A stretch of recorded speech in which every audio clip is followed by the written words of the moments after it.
Assalamualaikum warahmatullahi wabarakatuh. Perkenalkan, nama saya Muhammad Novel Fatur Rahman dan teman saya yaitu Novel Raya Pragata. Nah, jadi di sini kami akan melakukan tugas ketiga untuk mata kuliah rangkaian digital. Tugas tersebut adalah untuk mengimplementasikan fungsi boolean dengan menggunakan multiplexer yang sebelumnya telah dibuat pada tugas ke-1. Setelah dibuat, truth table akan disimulasikan dengan logisim. Untuk bagian selanjutnya akan dijelaskan oleh teman saya. Oke. Pada tugas pertama sebelumnya, kami disuruh untuk membuat sebuah key map dan tabel kebenaran dari pixel-pixel yang ada pada huruf A, B, C, D, E, F dan angka 0 sampai 9. Karena kami dari kelompok 7, maka kami mengidentifikasi pada pixel ke-7. Lalu dihasilkan tabel kebenaran sebagai berikut.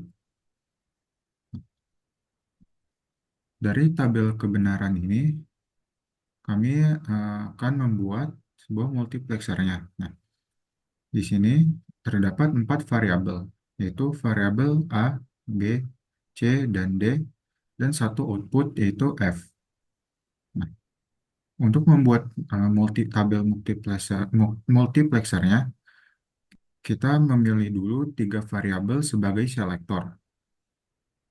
Karena pada tugas tidak ada ketentuan untuk memilih selektornya, maka kami memilih A, B, C sebagai selektornya dan D sebagai input untuk persamaan dengan F-nya.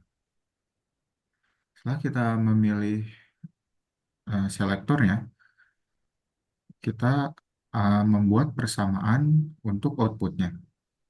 Pertama, kita harus membagi 2 baris terlebih dahulu untuk setiap inputnya.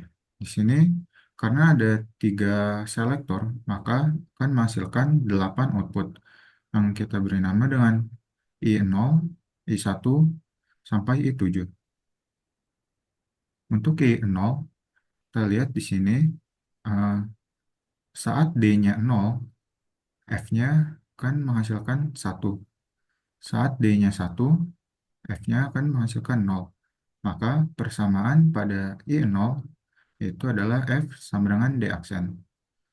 Selanjutnya, pada I1, kita lihat di sini, saat D-nya 0 maupun D-nya 1 akan menghasilkan F0.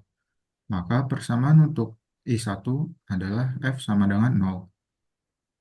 Pada I2, saat D-nya bernilai 0 dan D-nya bernilai 1, menghasilkan output yang sama yaitu F sama dengan 1.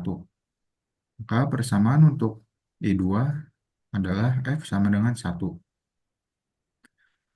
I3, saat D-nya 0, F-nya menghasilkan 1, saat D-nya 1 menghasilkan 0.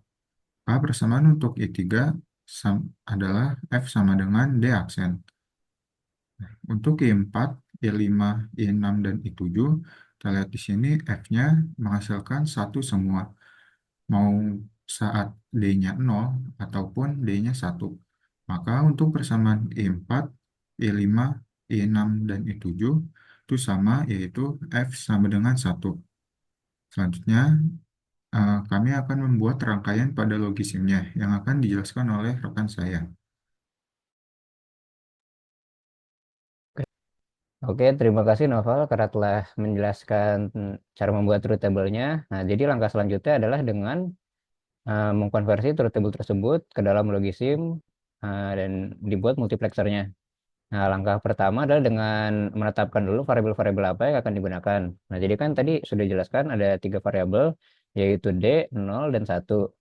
Kemudian variabel-variabel tersebut eh, diberikan input yang akan disambungkan ke multiplexer, kemudian dibuat outputnya. Nah, kemudian akan dibuat selektor. Tadi kan sudah dijelaskan di truth table-nya bahwa selektor tersebut ada 3 A, B, C.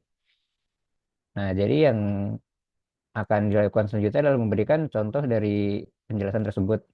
Nah, yang pertama adalah ketika saat selektornya 000, dapat dilihat pada truth table-nya bahwa saat selektornya 000 akan dihasilkan output yaitu D. Nah, jadi ketika D-nya diberikan input 0 akan menghasilkan 1, dan ketika D-nya diberikan input 1 akan menghasilkan output 0. Nah, kemudian selanjutnya adalah ketika selektornya 001. Nah, di truth table sebelumnya didapatkan yaitu uh, outputnya sama dengan uh, 0. Jadi ketika uh, 0 diberikan input 0 akan menghasilkan 0, dan ketika 0 diberikan input 1 akan menghasilkan 1. Nah, kemudian selanjutnya adalah ketika selektornya 010. Nah, ketika 010 didapatkan fungsinya itu f sama dengan 1. Jadi ketika satunya diberikan input 0 akan menghasilkan 0, dan ketika satu diberikan input 1 maka akan menghasilkan 1. Kemudian ketika selektor 011 sama yaitu didapatkan fungsinya sama dengan D. Jadi ketika D-nya diberikan input 0 akan menghasilkan 1, dan ketika diberikan input 1 akan menghasilkan 0. Untuk I5 sampai I7 didapatkan F-nya itu sama dengan 1 ya. Jadi ketika satunya diberikan input 1 akan menghasilkan 1, dan ketika satunya diberikan input 0 akan menghasilkan 0. Oke, sekian penjelasan dari saya dan teman saya yaitu Noval Ray Pragata. Kurang lebihnya mohon maaf. Wassalamualaikum warahmatullahi wabarakatuh.